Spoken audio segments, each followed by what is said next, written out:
Hey guys. So over the past while, I've gotten really used to reading things like my news and articles through an RSS feed reader. And the great thing about this is that there's a lot of different websites that you can use to pull information from and put into an RSS feed and have it all in one place.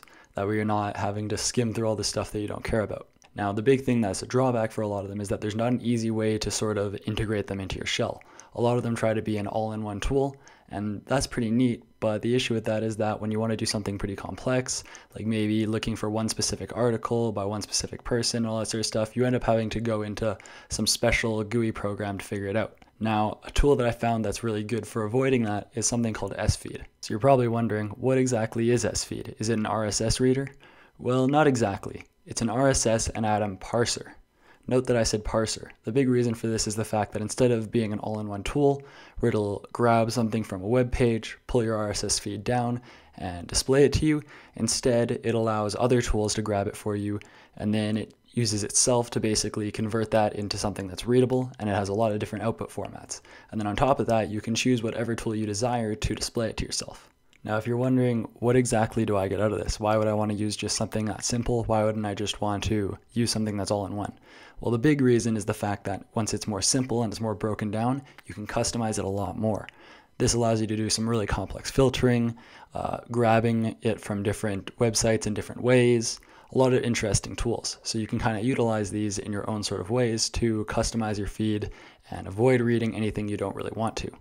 Anyways, guys, if you guys are interested in tools like this, you like simple tools, you like powerful tools, then go ahead and subscribe, hit the bell icon, and like this video so I know you guys will be interested in seeing more like this.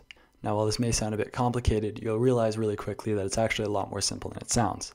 Now, to get started, I'm just going to go ahead and show you guys how you guys yourselves can get started with Sfeed. I'm going to show off a few different ways that you could use it and a few different interfaces that are options for you. Now, once we get into it, I'm sure you'll realize it's a lot more simple than it really is. Now let's go ahead and get into it.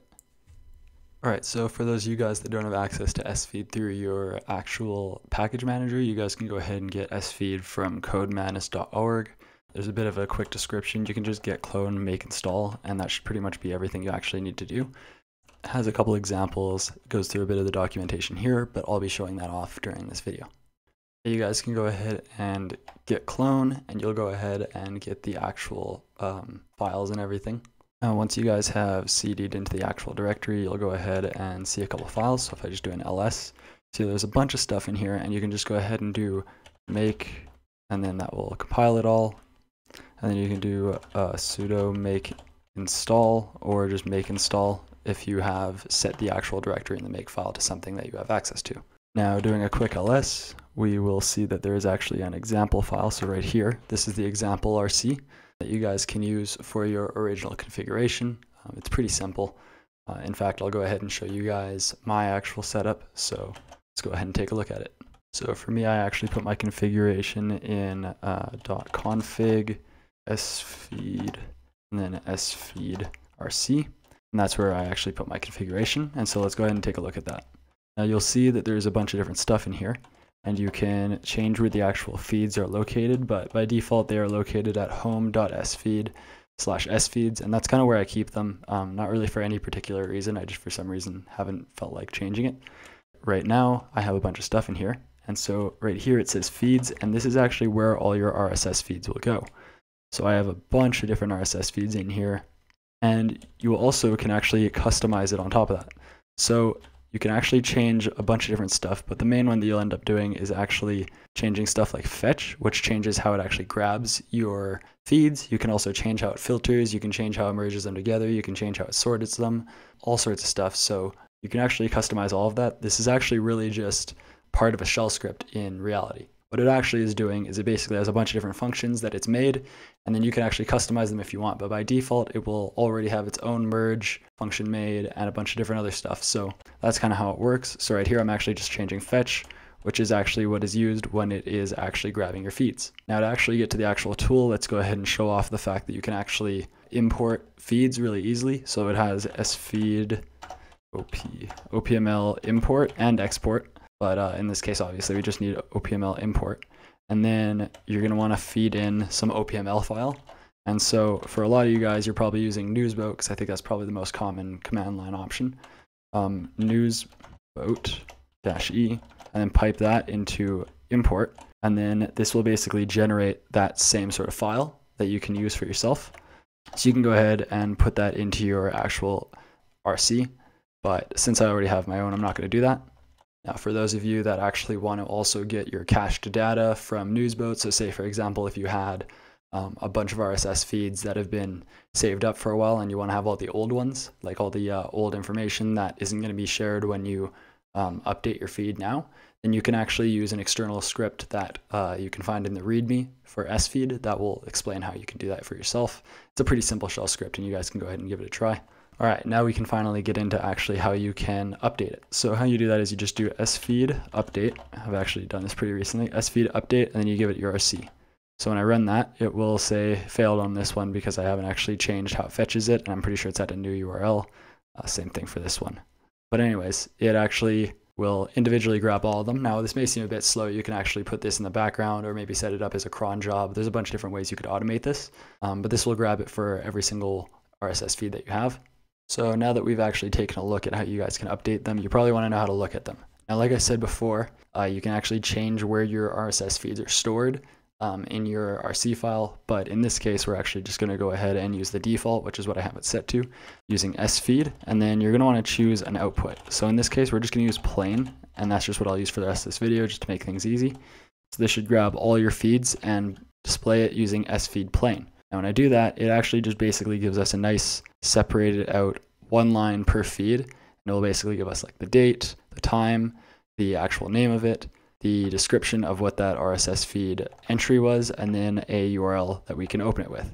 So one example that they give you in the documentation is using dmenu to look at them, and I actually have a very simple script to do that. Now, just to give you a really quick example of how you guys can go ahead and use the script that I wrote, it's pretty simple. In fact, let's take a look at it. So that's just feed check.sh, and it may seem a bit confusing, but basically the idea is that it's only grabbing new RSS feeds, which are basically start with a N, and new RSS feeds are basically just based on when they came in, so they may or may not actually be unread.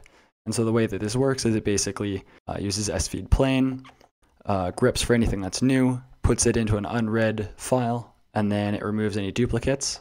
And then after it removes some duplicates, it will basically compare which ones I've actually read, which is in a separate file, to the temporary file, which is where all the unread ones have been looked at. And then once it basically removes all the duplicates between the two, it will pipe that to dmenu, and then it will update which one has been read. Pretty simple. The script does need a bit of work because eventually your unreads will get really large and then it'll start to get slower and slower and slower. So I probably need to fix that, but that's for future me to worry about.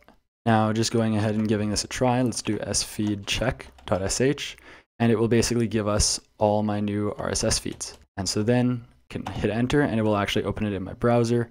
Since this was a Reddit entry, it will actually open it in RTV or whatever you want to open your Reddit entries with. But yeah, so it's pretty simple. If it was a video, it'd open it with MPV. There's a bunch of different things that you could do with that, but that's just a really simple example, pretty similar to what you'll find in the documentation for the program. Now, I'm not going to go too deep into it, but something that's really neat that you can actually try out is sfeed curses. So how you guys can do that is you're going to do sfeed. Now, instead of doing plain, you're actually going to do curses, and then it gives you a nice end curses interface, very similar to what you guys are probably used to with something like Newsboat. And so you can actually customize how it does this, but I'm just going to go ahead and give you a really quick example. So you can scroll up and down with J and K. You can actually use your mouse to click around, which is pretty nice if that's important to you guys. And the nice thing is that it actually has a built-in support for a way to actually mark things as read. So instead of actually just using my jerry-rigged version of how I did it before, instead actually tells you which ones are new. So here I haven't actually looked at this one. I can hit S to hide the sidebar. And then here's the one that I haven't read. I could read it, or I can just hit R to mark it as read, or I think it's U. Yeah, there we go. U to unmark it, or I can hit F to mark everything in this as read, Shift F to mark it all as unread, F again. You get the idea. Pretty simple idea. But yeah, and it's pretty simple. Let's go ahead and look at, I don't know, let's just look at Cody Co, because he's Canadian. And then I can hit enter and it'll open it in my video player. Pretty similar to how the D menu option works. A lot of different ways that you guys can mess around with this. Feel free to take a look at it. I think it's actually pretty good. I highly recommend it. Anyways, that's probably enough for today's video that I should discuss about what you guys can use it for. Alright guys, so that was a relatively short video. I just kind of wanted to do a really quick showcase and see if anyone was interested in me talking about this more. There's a bunch of different formats that you guys can output to. In fact, I didn't even talk about one of the ones that I found really interesting, which is how you could export to something like Mbox and then use something like Mutt or another email client to actually look at it, so that way you could get a very similar feel to how you look at emails. Pretty interesting. I haven't tried that out myself, but there's a lot of different ways that you could go about doing it. Anyways guys, that's probably enough for today's video. I'd love to see you next time. Let me know what you think. Hit me up in the comments if you have any questions, if you have any suggestions for what I should cover next time. Anyways guys, see you later.